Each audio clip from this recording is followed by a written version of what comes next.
okutambulira awamu okusobola okuzimba eggwanga lyaffe e Uganda.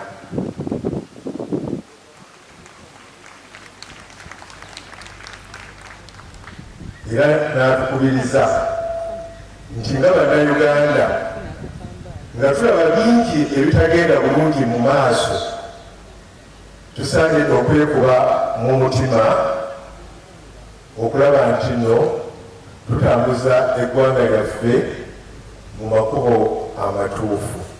Ekintu ekirungi ku Katonda, Katonda ye asaasira. Katonda abo abamweyuna abaagala era abasaasira.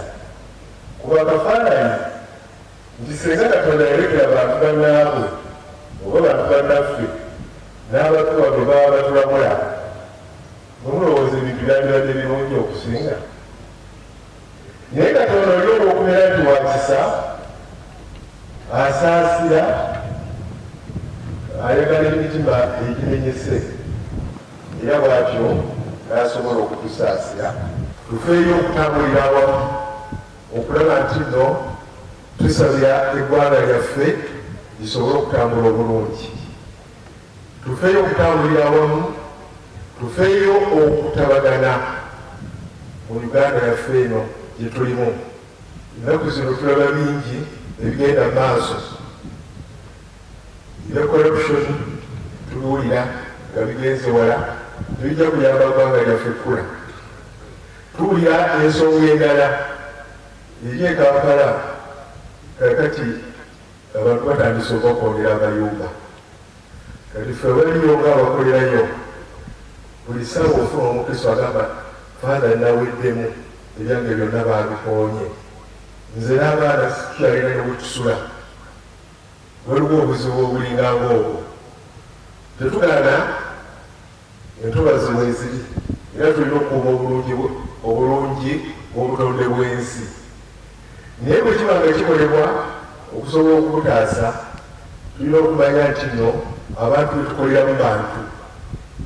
Ndowooza bali badde bateekebwawo enkola ennungi okusobola okuyamba abantu abo okubalaga gye bava, ate ne batabagonda bukoonyi lumu kwesingana nga oli mu bbanga. Emisolo nagyo gikalubize ebintu, ate naddala ba bizinesi. Tusabe bakama baffe Omukama nabo bakwateko basobole okuwa abantu ebisolo, babe nga basasula ebisolo ensaamusaamu, baleme kubajja oba kubazza mu kyalo. Beebazire bakitaffe abasaserooti bonna abalala ababaddewo mu bbisi eno entukuvu. Nsaba omubaka wa palamenti basaba malayika omuggulu n'abo bamalayika omuggulu abatudde kati kansabe DJ otuwa akayimba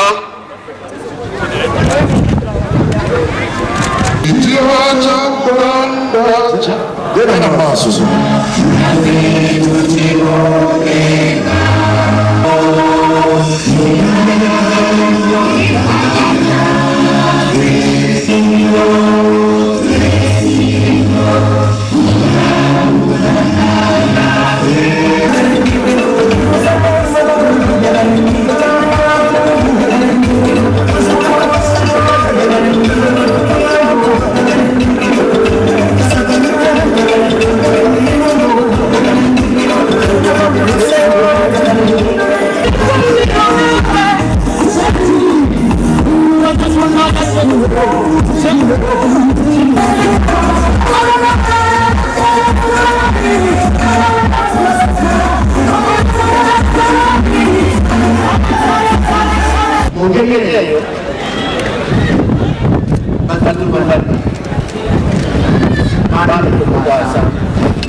Ewale abayiganya tumanya bati sababa tuwe sasa na lese ne baliyemba sese no ema kumanga kama watu wataka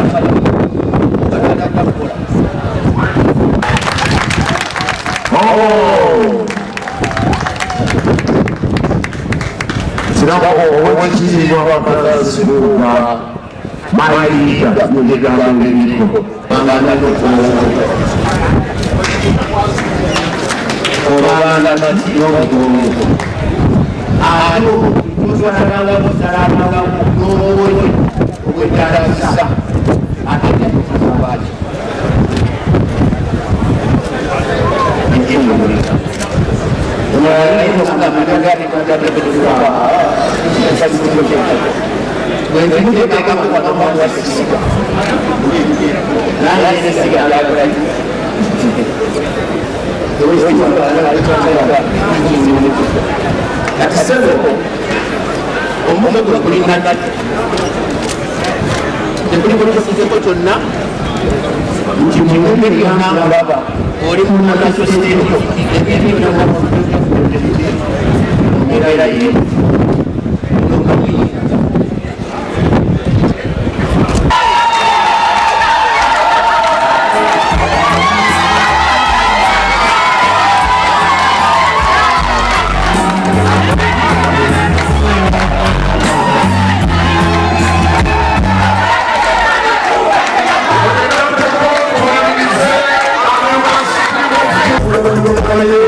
olwaba abawaayiriza ekibiina kyaffe nti kibadde kigamba abantu nti tebajja nti kubanga bwe banajja tebajja bawa kaadi nze tebakiŋŋambye oba tekiŋŋambika oba bakigambye bansinga bumpi simanye bwe kibanga kituufu kya bukuusa era kyabwewusa omuntu okugamba titojja kuyimirira na mukwano gwo mu biseera ebyokwebaza nga weekwasa tebajja kumpa kaadi. There must be life beyond ticketing. Wateekwa okubaayo obulamu oluvannyuma lw'ebyo byetutwala ng'ebikulu ate nga si bikulu. Tulina akakiiko ke tuyita Committee of Supply, ke kakiiko aka Palamenti yonna akeetegereza mutendera ku mutendera ogwa bajeti ereeteddwa. N'olwekyo si kituufu okugamba nti ababaka ba Palamenti abatula mu Commission baatuula ne beegabira ssente.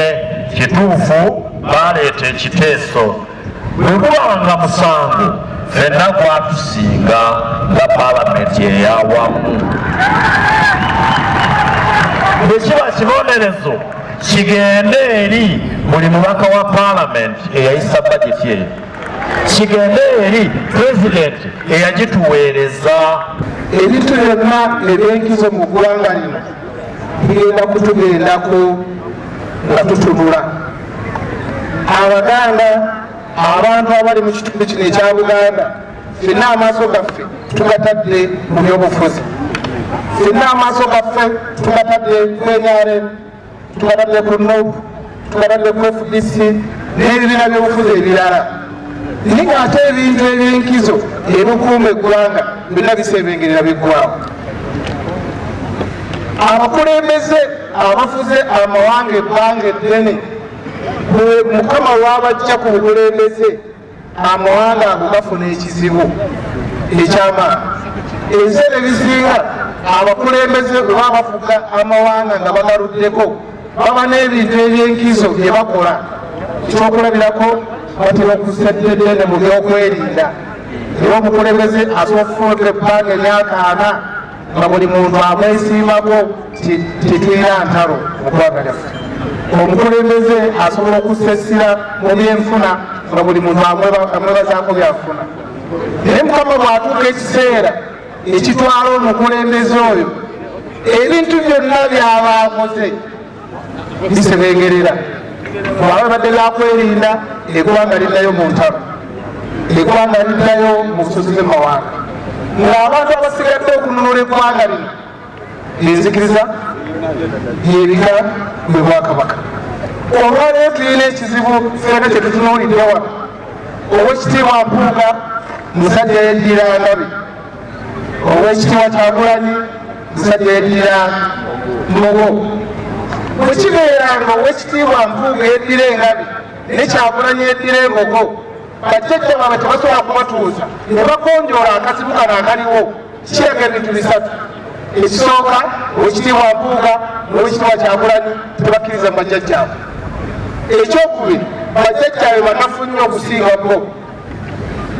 Kubanga Oweekitiibwa Mpuuga n'Oweekitiibwa Kyagulanyi bakatuliki, ng'obukatuliki tebusobola kubatuuza kugonjoola akazibu kano, kitegeeza nti Oweekitiibwa Mpuuga ne Kyagulanyi tebakkiriza mu bukatuliki, oba bamaanyi nnyo okusinga obukatuliki oba obukatuliki bunafu nnyo.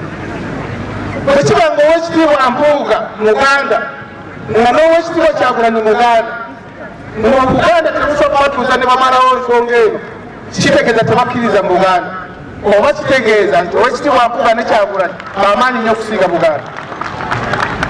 Bwe tuba tetusobola kugonjoola kazibu kano naye nga tutunulira ebizibu ebinene eggwanga lye ligenda okugendako, ne tunaabikwata tutya? Njagala okusaba Bannayuganda mwenna mujje omuzannyo mu ggwanga lyaffe. Eggwanga lyaffe ligenda kutuuka nga lirina ekizibu, nga bannaddiini tebalina makulu, ab'Emmengo tebalina makulu, abakulu b'eka tebalina makulu. Tuve mu ggwanga nga NUP teriyo, NRM teriyo, FDC teriyo.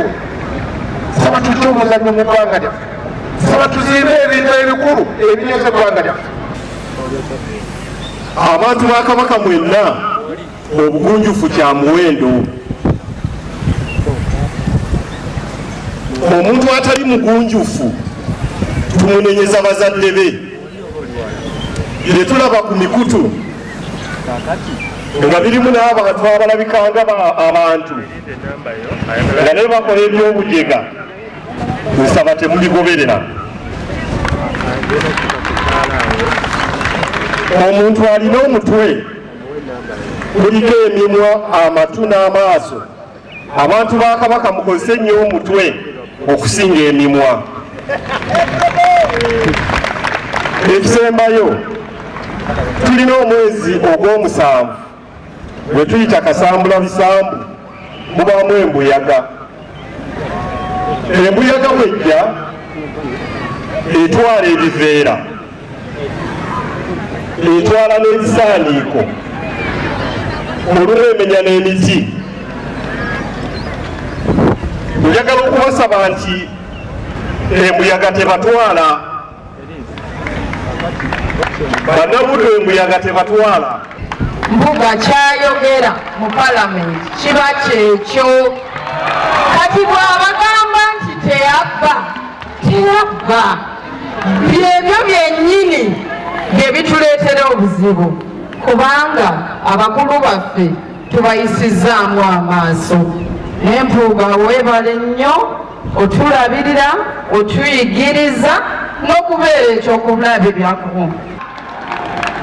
Webaani okutta omuntu wammwe mu myaka 3 nga tannakula mwabaki naye waliwo yambuuziza abadde waffe omuntu n'ambuuza temukitwala bubi, naye yambuuziza n'agamba Abaganda baabaki ajja bwe batta, ajja bwe batta, naffe tusonga mbere.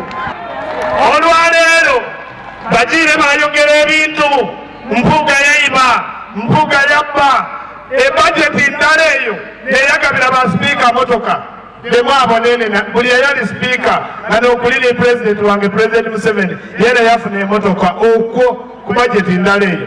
Ku bajeti ndala eyo neyagabira abantu bonabona ba prime minister bani ex-gracia bonabona bafuna. Era bajeti eyo nikye bakozesa okugabira buli muntu akasiimo abayire mu gavumenti. Edward Kiwanuka Sikaase kandi eyali vice president aviira kumpi wano abasinga mwena mu Mwidi bamuwa akasiimo. Bona prime minister afuna akasiimo. Imwe ab'e Masaka nga tuli mu multiparty bwe bawampuuga miliyoni 5 nga bale batwalire obuwumbi n'obuwumbi n'ekisinga bubi andi amaloga wajja kubaawo ebijjagawanye bwe tufuna obutakkaanya mu nkola tetulina kwegwa mu malaka. Katonda yatuwa emitwe teyatuwa nsumbi nti zaatika wabula emitwe omuli amagezi okukola obulamuzi nga bwe kiba kisaanidde.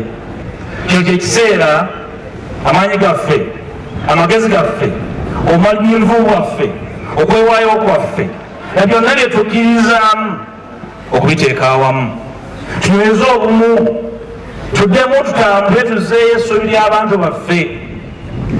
Olaba omuntu ateeka maanyi ku byakola ng'agateeka ku byalowooza nti tokoze manya nti oyo mulabe. Abalala ababa baliwo mu bisino entuufu gandetera ejjoogo okutyoboolwa n'okujolongebwa. Kaakano ndi mukambwemu naye ndi mutegeevu ekimala. Sigenda kufootoka wabula nja kusigala nga ndi muntu mulamu era afaayo ku buli ebineetoolodde kubanga eyo ennono yange. Njagala kubasaba temuddayo kugenda kuvumaŋŋana, temuddayo kukiinagana ng'abakulembeze, temuddayo buli omu kuyisaamu ne lugaayu. Muwuliziganye mu makati gammwe ngenda kubeeramu. Sigenda kuwummula, Katonda kyampadde amagezi, siina kinnuma, simagira, sibongootangako, sibayitaako kiwandiiko mu paali ne ŋŋamba nti saakirabye, buli kimu nkiraba era nkigoberera. Abalala ababa baliwo mu bisino entuufu era mbadde ndaba abantu abatambuza ebibuuzo Mpuuga alangirira ki? Nze wano kulangirira kisa kya Katonda nti Katonda yanjagala era alinangira akyatambula nange. Neebuuza Mpuuga ayagala ki? Ayagala bwa pulezidenti bwa Nuupu? Ayagala bwa ggwanga? Ayagala kwa kibiina kipya? Kati kambaddemu okiwandiike kabadde mukukubira ebyo nabyo njogeddeko waggulu mbisobola. Munanga obutego obutabisobola. Mu kaseera kano ngenda kuwa obudde okunoonya obumu eri ababwetaaga okuva mu nsonda ya Uganda. Ngenda kukolagana ne buli muntu yenna ayagala enkyukakyuka nga sinnaba kuteekamu jjejjerebu wa kalulu. Ebyobufuzi bibeeremu ekinyusiiro ekigendererwa ekitwala eggwanga mu maaso. Nze nammwe okuva leero tutandisa olugendo lulimu ekigendererwa okutaasa eggwanga lyaffe, obusika bwaffe bubeere bwa muganyulo. Era ndi mwetegefu ga muzzukulu wa Nsamba okubeera wakati mu lutabaalo olwo lubeemu ekinyusi n'omulamwa. Ebifo byonna bye mbadde njagala okubeera mbibadde.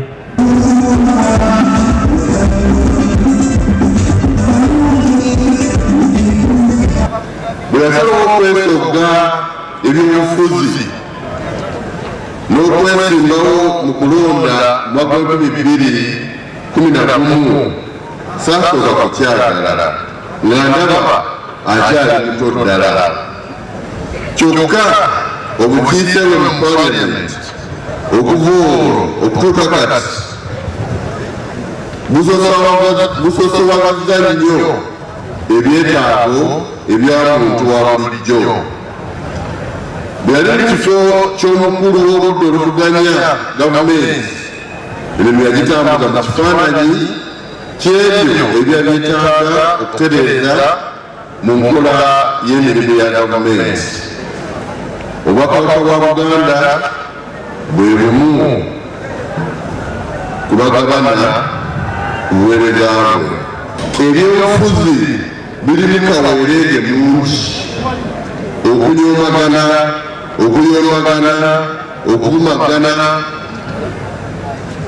okwerangira n'ebiringa ebyo. Nkubiriza bannabyabufuzi okubeera abakkakkamu, okusangamu ekitiibwa, okuwulizinganya ate n'okusonyiwagana.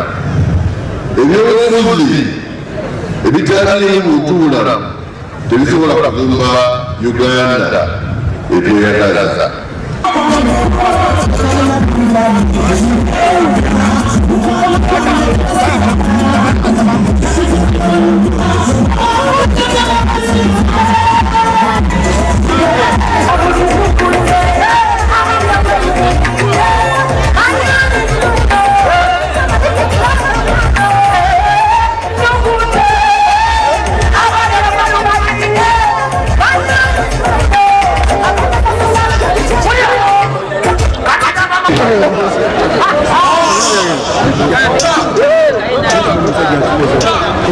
Okay. Ladies and gentlemen, number one Ugandan artist is Dom Channel, Alien Master. Ash.